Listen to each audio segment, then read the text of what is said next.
What was your first deployment, and how did you feel ahead of your first combat mission? So my first deployment was to Iraq, and it was definitely mixed emotions. So I was married at the time. I didn't have kids.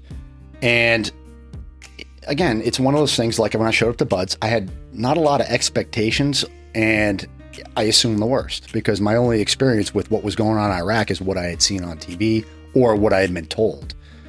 So keeping your mouth shut and your ears open and trying to learn and do the right thing and not make a mistake and let the team down. And that's a huge motivator, right? How your peers perceive you and doing your job and doing your job well. So it was a good experience for me. There wasn't a ton of combat at the time, surprisingly, even though it was kind of the beginning of the war, but I learned a lot and I took a lot with me. Is it tough? I hear from a lot of special forces guys that they're trained, they want to get out there and see some action, sometimes just being deployed, but just, sitting there just waiting for it can be a tough thing to sort of It's overcome. very difficult. And to give people an analogy, think about being a football player at a pro level, training all the time and then never playing in a game.